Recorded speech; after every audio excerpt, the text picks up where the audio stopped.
This is the LIP Extra.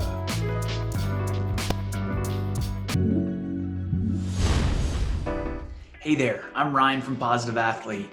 Today we're excited to debut our new content series, LIP Extra, a relative of the Lessons in Positivity videocast, where we interview experts on different subjects in the world of sports, such as mental performance, strength training, team culture, development, and more. We believe these videos will be invaluable to coaches, parents, and even your athletes all around the country. Today's subject is sports-related injuries, and our host Scott Peterson caught up with Dr. Vonda Wright, Chief of Northside Hospital Sports Medicine in Atlanta, to discuss this very important topic. We know that student athletes all around the country go through sports-related injuries, and Dr. Wright has some great advice on rehabbing and what you need to do to get back on the field. So, let's jump into our first LIP Extra. We're joined right now by the Chief of Sports Medicine and Orthopedics at Northside Hospital in Atlanta, Dr. Vonda Wright. Welcome, Dr. Wright. Hi, how are you? Thanks for having me today, Scott. Hey, take us a little bit through your background and what you do, and especially as it relates to sports-related injuries. Absolutely. So, I have been in sports medicine since I was in college. My foray into orthopedics was decided upon in medical school. In medical school, you have to decide whether you're going down a medicine pathway or a surgery pathway.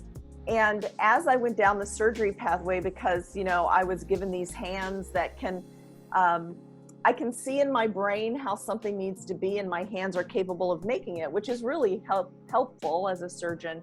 So I went down the surgery pathway and just decided on orthopedics, because we get to treat people from birth to death at all ages and skill levels. And so once I was in my orthopedic residency, and you really are trained to do everything, I migrated to sports because, we are not the orthopedic surgeons that necessarily save your life like some of our fracture doctors are, but we are the orthopedic surgeons that give you your life back, or they give you your quality of life back, because if you're an athlete and you break your leg or you dislocate your shoulder, your mindset is not to just make do. Your mindset is to get back to the field.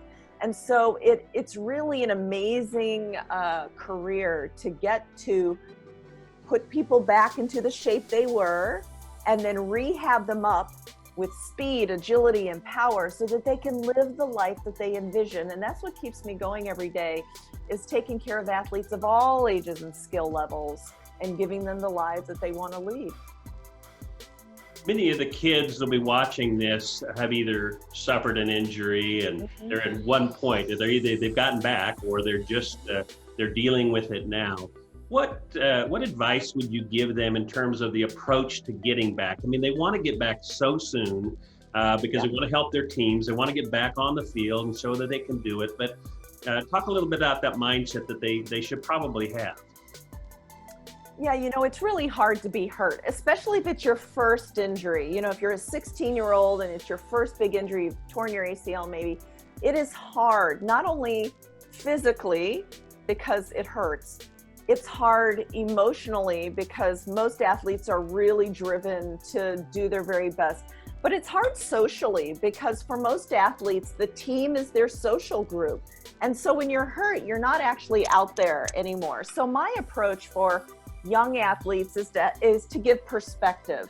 Number one, every athlete I've ever known, and most athletes that make it to the pros, have had a period of injury in their lives. And so if you want something bad enough, you will be willing to work to get back there. So that's number one. Don't think you're the only person in the world that's had an injury. Lots of people come before you. And then fortunately, because of that, we know technically how to get you back. So that's number one.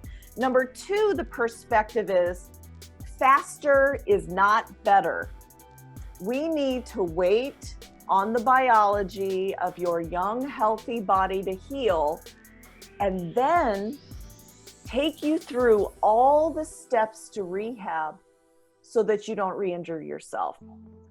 ACL is a really, really good example. Everybody wants to get back faster. But once you fix an ACL knee and put the graft in, first you got to wait for it to heal. It's a physical, physiologic process to let the bone or the tendon heal into the knee. And we have to wait on that. And then we have to get our motion back, because no one's returning to high-level sports with a stiff joint, right? We got to work on that. And then we have to get our muscle strength back and our proprioception, which is our musculoskeletal balance. Because what do we know about ACLs? ACLs happen largely because we have musculoskeletal imbalances, which allows our knees to get into very vulnerable positions, especially in girls. And so if we don't train you back to actually be better than you were before you were injured the first time, you have a chance of re-injuring. That's true whether it's an ACL or a shoulder dislocation. We get that you want to come back fast, but you need to come back in the right time, right? You need to do the hard work that gets you back in the right time. Because believe me, my goal is to have you back on the field, but not before you're ready. And so the third perspective is, and I practice this, is when I have a kid hurt and they may be on crutches and they may be before surgery or immediately after, I encourage them to go back onto the field with their peers, not running on the field, but they're part of a team. And even on crutches, they probably have something of value to add, whether they're the captain and they're the moral support for their team. They still exert leadership by encouraging their team members, or whether they're one of the JV and they just need to show up and feed from the energy of their peers. So I always let my athletes back on the field, on the sidelines, I should say, as soon as they are capable, because people need that. It's their social group. Earlier in the video cast, John Smoltz was talking about how one of the reasons he liked to play multiple sports. And he said, one of the reasons it struck me when you were talking about the balance of the body. He said one of the reasons he liked that because all he did was pitch. One side of his body would get really strong and the other might get pretty weak. Do you have any thoughts on the multiple sport playing? And do you subscribe to that theory that playing multiple sports does actually kind of build up the body and prevent some things? Scott, how long do we have? Do we have the rest of the day? Because listen, John Smoltz, and I certainly hope the kids watching know who he is, but if they don't, go Google him and look him up. He is an athlete of a different generation. When we were all, you can probably nod your head with this, we were all three-sport athletes. We did not play the same sport year-round. And so now the pendulum has shifted to, there's this thought based on Malcolm Gladwell's book of putting in a 10,000-hour training period that we must play one sport year-round or we're never going to make it. But I want to put this in perspective for the parents and the kids that are watching. Very few of some of the best players in the world, including some of the current players. You know, for instance, I just moved to Atlanta from the University of Pittsburgh, where we were fortunate enough to take care of the Penguins, where Sidney Crosby plays, right? He came right from high school into the pros when he was 17. Do you know when Sidney Crosby really, really turned off all sports except hockey? He was a teenager. He did not play one sport since he was a peewee. I can name 100 good athletes that did not specialize until they were teenagers, because our bodies need the activity of multi-sports and rest periods and the ability to get good in a 360, right? So John Smoltz is really smart to say that out loud. Studies have been published on this, where many high-level athletes did not specialize as children. In fact, what we know about the culture of playing children year-round and burning them out is that 70% of children stop playing organized sports when they're between 11 and 13. So what happens then?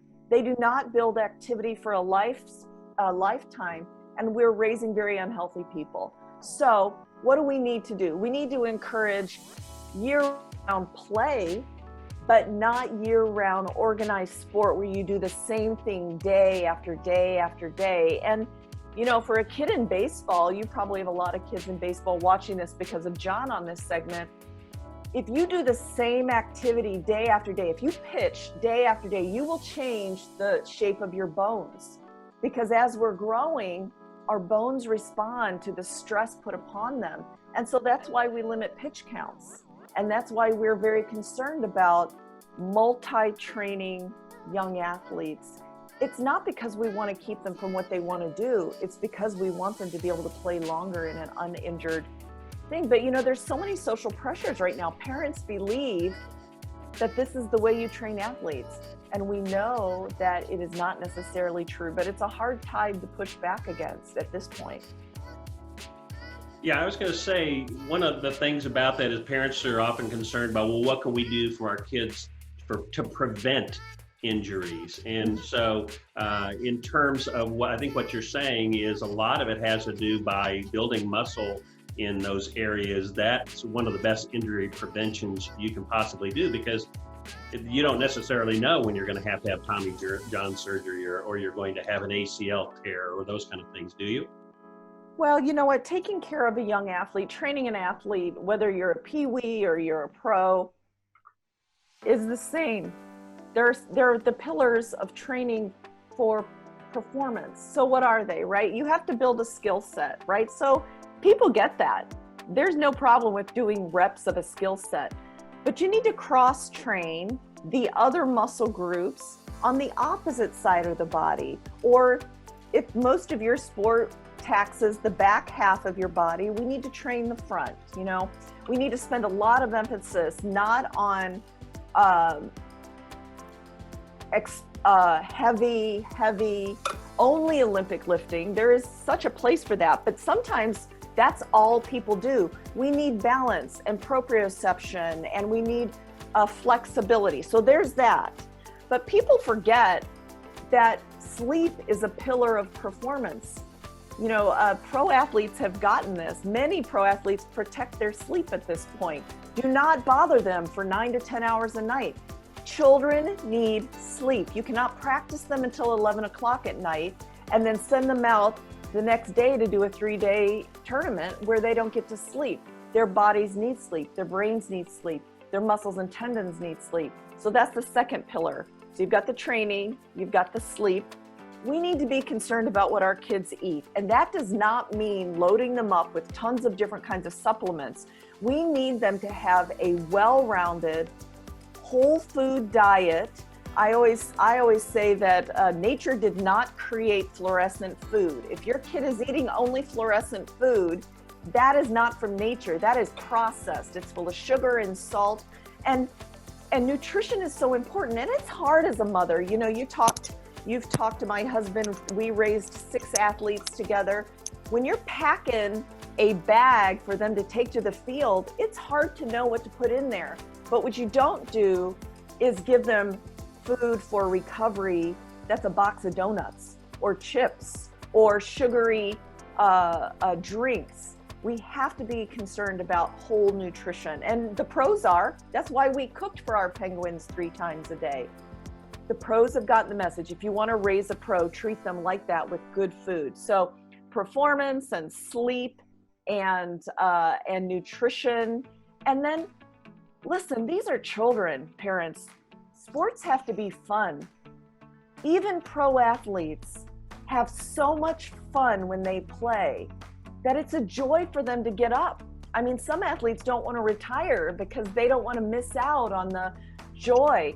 If we are working our kids so hard that there's no joy for them, then we've missed the point. Because let's be serious about how many of our kids actually make it to the pros. It's about 0.2%. In some sports, it's approaching 1, but that's still 1 out of 100 or 1 out of 500. So what's the point? The point is to raise healthy kids who have a lifestyle of mobility that they can carry into their adulthood, who learn time management from and social skills from being part of a team. So that's the perspective. And that's how we raise young, healthy athletes, is to be attuned to all the pillars and not get so zero focused on just more reps of whatever sport it is. Dr. Wright, you've talked about this idea of kind of the pressure, though, that kids feel, or they may feel that their parents or coaches have in terms of playing at that next level, which is so hard to get to in the first place. But sure, what is the danger of not disclosing an injury to a coach because you're afraid if they take you out, this is going to be the end of your Hall of Fame career? Yeah. Well, I understand that, nobody wants to come out of a game, but injuries that continue can become injuries you never recover from. There's a mindset that, I appreciate the mindset I'm about to say. It's not necessarily a smart mindset, but I get it. I've been told if a bone's not sticking out, don't tell anybody.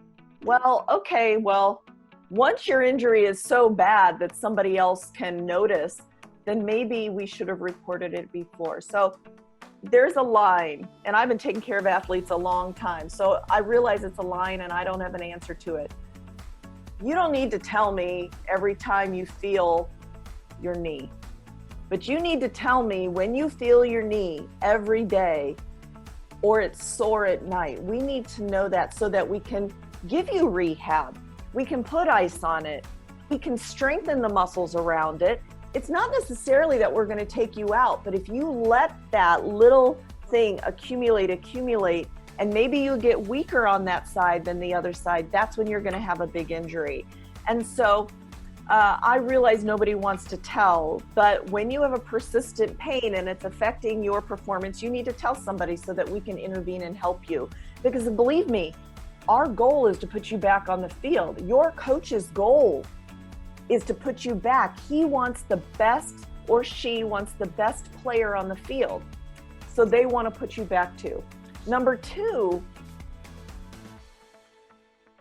this is going to sound harsh, but it's the reality.